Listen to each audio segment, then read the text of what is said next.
All right, hello, welcome. It's Malcolm here from Late Cellar. Got special guest Jessica Pecush. Good morning. Yeah, wonderful. So we're going to be talking about benefits of making foods yourself at home, handmade, from scratch, which I know can sound a bit intimidating, but the benefits are so worth it. Jessica's going to share a little bit about those benefits, especially when it comes to digestion, especially as we talk about fermentation. And anytime, just post your comments, your questions down below for myself or Jessica. We're just going to be here chatting for about 15 minutes. And we'd love to hear from you. So even if this is you're watching the recording afterwards, still go ahead, post some comments and questions down below. So thanks so much, Jessica, for coming on. Thank you for having me. Yeah, Jessica's one of our featured presenters at the second annual Calgary Fermentation Festival.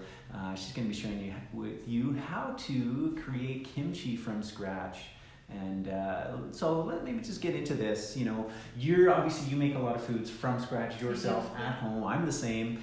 It didn't start that way for me. I mean, I started when I was 16, and I knew how to make Pop-Tarts and grilled cheese. Right. That was kind of the extent of it. All of us, or right? many of us. Just one foot in front of the other. You're just trying to figure it out. Similar journey for you? For sure, yeah. My health journey took a little bit of a turn back in 2004. I was just wrapping up my final semester at university, and I started to show these pretty severe at the time digestion-related symptoms having to do with my intestinal tract, and it came with a diagnosis of mild to moderate inflammatory bowel disease. And so at that point in time, I really needed to reevaluate my lifestyle and my diet.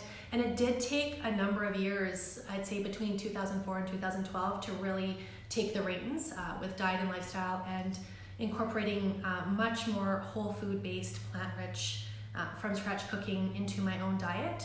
I had made subtle changes along the way, but at some point you realize, like many of us do who experience some sort of health journey, health related, that more can be done than what you're doing. And so that journey really started in 2012 for me, where I really started preparing all of my food from scratch, getting into new markets and health food stores, exposing myself to new ingredients and new recipes, and as a result, over time, really impacted the state of my digestive health. And that is incredibly empowering. Similar to anyone in any health situation who experiences a dramatic change in minimizing and reducing inflammation. And so that just sparked this desire to support other people in this way and really empower them in their own kitchens. And to the point of returning to formal education in the field, launching my own private nutritional consulting practice, and working with clients in a variety of ways.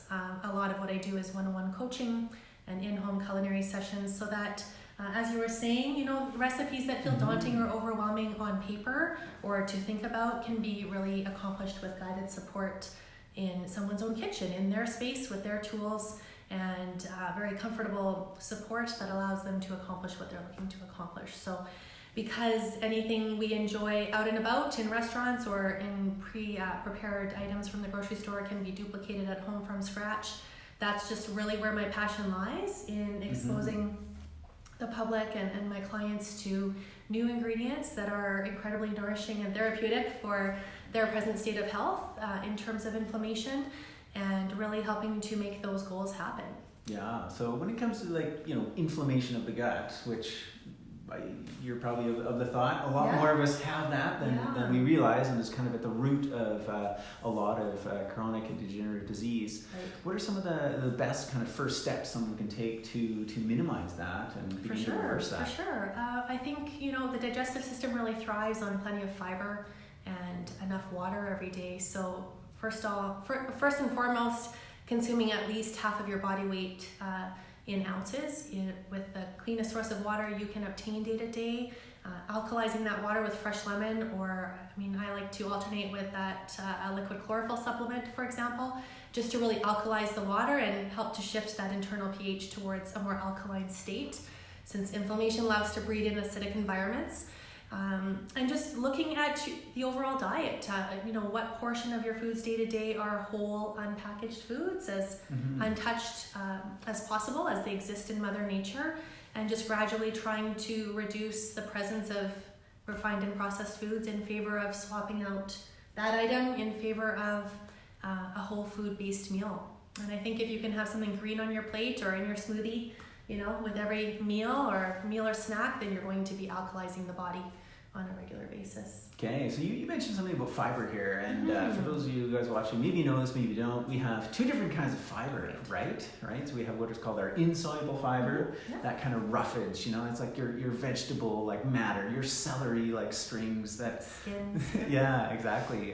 Which kind of, from my understanding, acts as like a broom, right? To kind of exactly. like, you know? Cleans the debris out of the intestinal tract and keeps things moving and clears out what doesn't need to be there, for sure. And then the second type of fiber is? Soluble fiber. So this kind of fiber absorbs water and slows down digestion and is very soothing and nourishing for the digestive tract.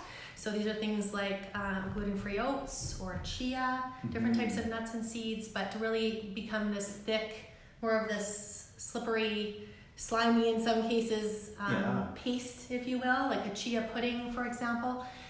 That keeps you satiated for longer. It's slowing down digestion and just soothing for the lining of the digestive tract. Yeah, and I suppose depending on where someone's at with their kind of inflammation and that healing, is it better to kind of focus on one more than another, at least in the early stages? Or? Yeah, I'd say it's very circumstantial in terms of what the body's able to tolerate given the state of inflammation.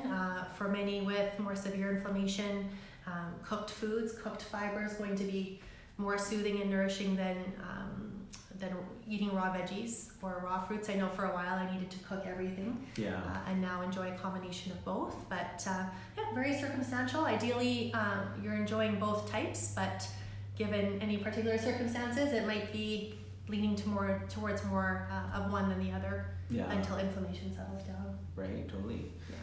So you mentioned when you first started talking about your journey, like I began cooking, all my foods from scratch, and I was very similar as well. How much of a necessity do you feel that is for people in this day and age, especially if trying to heal? For sure, I think there are many benefits to be gained by that. Any from scratch homemade meal is going to require carving time out of your schedule, and it doesn't have to be a lot of time. Even the most simple and nutritious and flavorful meals still require some prep time.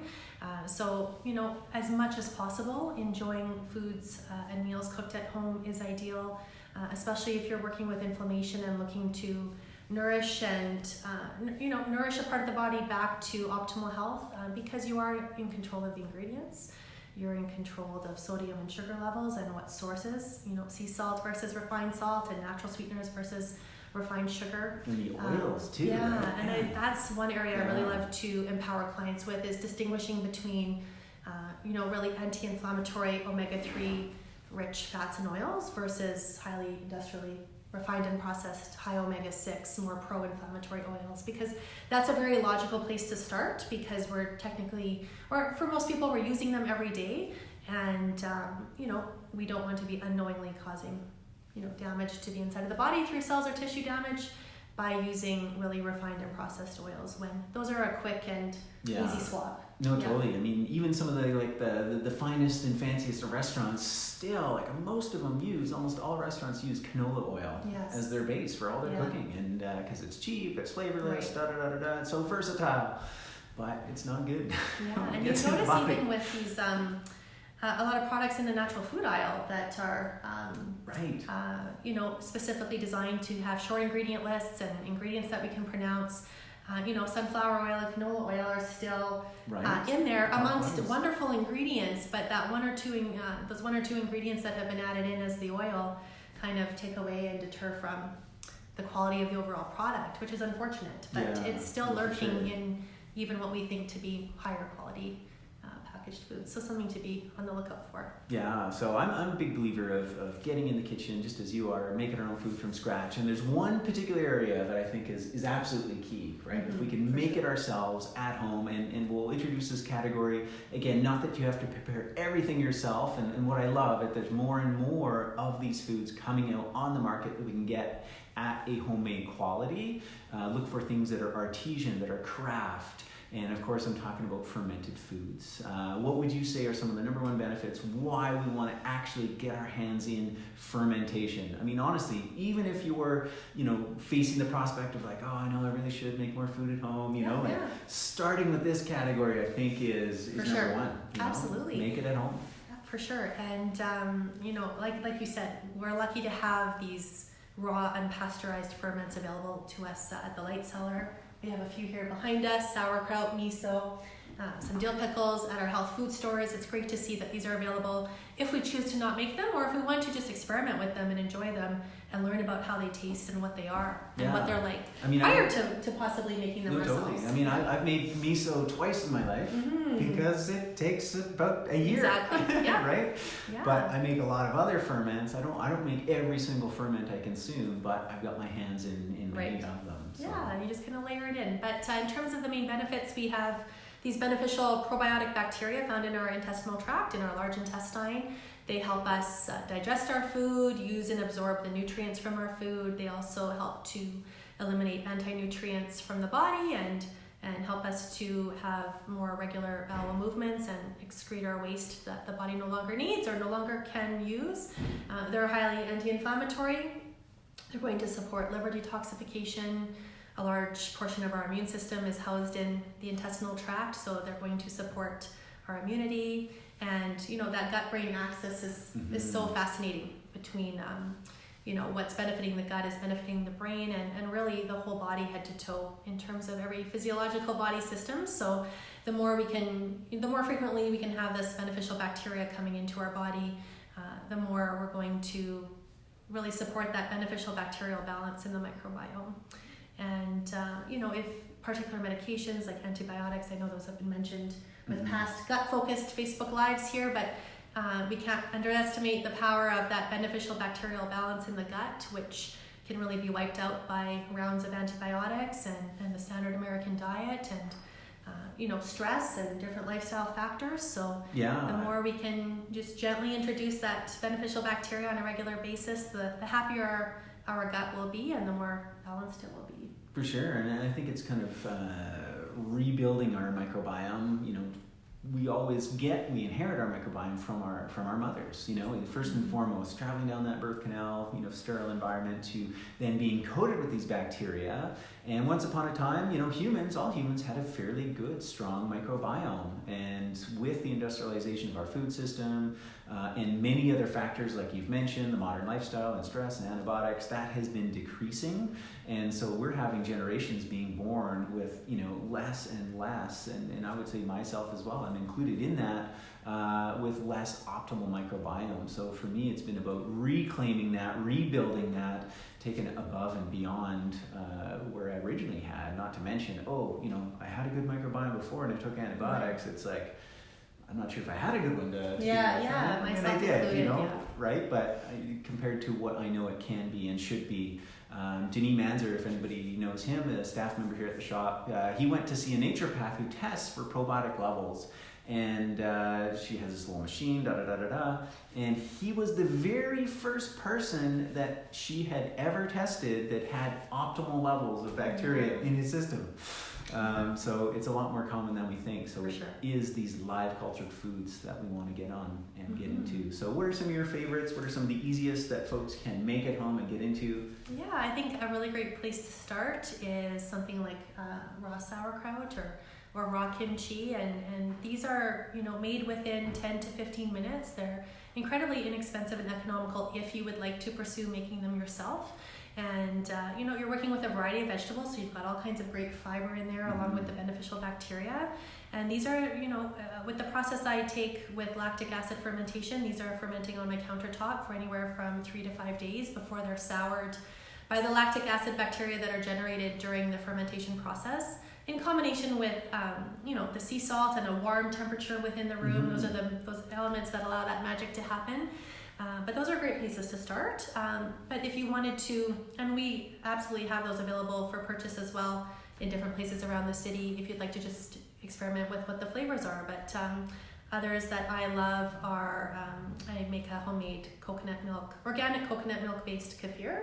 Right, okay. Which I enjoy in smoothies or with granola or fruit. Miso I use often as part of a soup broth or a miso soup. or in dips and sauces and dressings. Yeah. But I'd say, yeah, or just fermenting various vegetables on their own, such as carrots or cucumbers to make dill pickles. Yeah. Yeah, I do enjoy a variety. Cool. All right. So Jessica's one of our featured presenters at the Calgary Fermentation Festival. It's the second annual. It's the third time we've done the festival, but the second time we're like, all right, we got to do this every year. We got to culture Calgary. That's our hashtag culture Calgary. We're going to have fun with it. It's October 19th. So you're going to be teaching people how to create their own kimchi. For sure. And kimchi's a traditional Korean side dish, a combination, typically a base of salted vegetables, including napa cabbage and radish. So it will be a combination of a few different veggies: napa cabbage, ginger, carrot, garlic, sea salt, green onion, some chili powder, all the good things, and a great opportunity to see it made from scratch, to see just how easy and economical it can be, and that jar or two that is the yield will last for several weeks or up to a few months, depending on how quickly you consume it. Of course, it usually doesn't last in my fridge more than a couple of weeks because I put that on everything.